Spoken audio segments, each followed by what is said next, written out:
Hello again, and let's do more business news. And this is something that will shake you a little bit. Now, the eggs on your waakye could contain some toxic chemicals, which is 220 times higher than the European Food Safety Authority limit of chlorinated dioxins. Specifically, these eggs are from Agbogboloshie. Two environmental groups tackling the disposal of e-waste, IPEN and Basel Action Network, attributed this to the disposal of electronic waste in the area. But does this affect other foodstuffs in the area? Joining me via Skype from Geneva is Lee Bell, one of the authors of Weak Control Study, the conductors of this research, and he's live on Skype now to join us. Thanks so much for your time, sir. Good evening. Thank you, Sandra. All right. So, Lee, you actually spoke about the toxic elements that we found in eggs and chicken products from Agbogboloshie to contain some 220 times the amount that is required by the European Union. What exactly does that mean? Well, what that means is that if an adult was to eat one of those eggs, they would exceed the European Food Safety Authority daily intake level by 220 times. So just one of those eggs is a very, very heavy dose of dioxins for any individual who may consume them.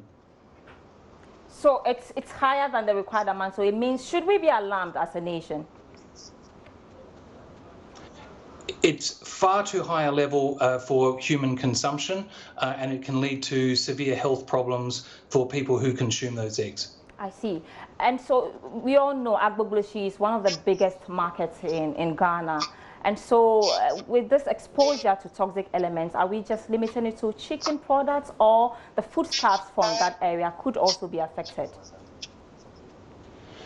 Well, the food market that exists on the site at the moment could have concerns in terms of airborne smoke and dust particles landing on food and affecting the quality of those food products. I'm sure the food is relatively clean when it arrives on the site for sale, but you could not guarantee that it remains uncontaminated if it's on the site for any period of time. And so we would recommend that you would wash that food when you took it home to eat it as a precaution. But in the longer term, it's certainly a situation where you would need to look at potentially relocating those markets off of the site and treating it as a very heavily contaminated site that requires cleanup. Right. Let's go back to the chicken, because that's what the research was on. And I want to know if there were just chickens that were eggs that were laid there, or chicken products that were also sold in the area, or once you expose the eggs there, you are likely to have those contaminated toxic materials entering them.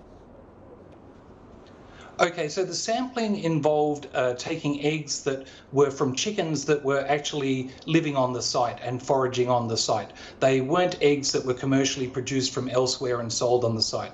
So the issue is that chickens are picking up small particles of dioxin, PCBs and other highly toxic chemicals that are left in the soil there from the burning of e-waste on the site, because the e-waste plastics contain these chemicals and precursor chemicals when they arrive from overseas markets such as the EU, and when they're broken up and burnt on the site, it transfers those chemicals into the soil and then into the chickens and then into the eggs. So the eggs from the site are actually as a result of chickens foraging around for food in that soil and then producing contaminated eggs. Very scary, but you know, this is not the first time we are having such research being conducted in Ghana. Yes, it's a known slum, it's a known area for e-waste, and then mostly all these e-waste are coming from European countries, and Norway being one of the world's leading polluters when it comes to e-waste. So with your research, where does the conversation go from here, and how would that change the narrative? Yes, well, I'm here today at the Stockholm and Basel and Rotterdam conventions in Geneva, where issues are being debated that could see much stricter controls placed on these e-waste flows from Europe and other parts of the developed world.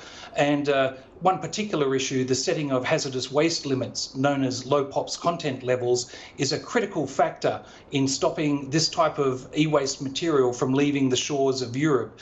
And what we are hoping is that African delegates will unite at these conferences in the next few days and push forward proposals that enshrine strict new limits, hazardous waste limits, that will prevent this type of e-waste from leaving those shores and ending up in Ghana and other African countries. And we hope that other countries from around the world will support them in those efforts. Especially when we export to the European market, is this likely to affect our export potentials? Oh.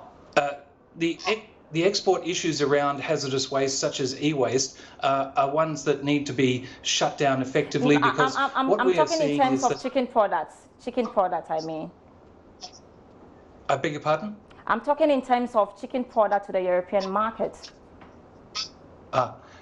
Chicken products on the European market, they are also heavily controlled, and they have standards which they apply to prevent their populations from absorbing high doses of these types of chemicals. But the same standards don't necessarily exist in other parts of the world. I'm very grateful for your time. That was Lee Bell, one of the authors of the research about Agbogboloshie containing some eggs found that were said to have contained some chemical materials that is so unwholesome to the human beings. But that's how we wrap up tonight. All business with me, Sandra Esinamapene. Do log on to our website, myjoyline.com/business. Do have a great evening.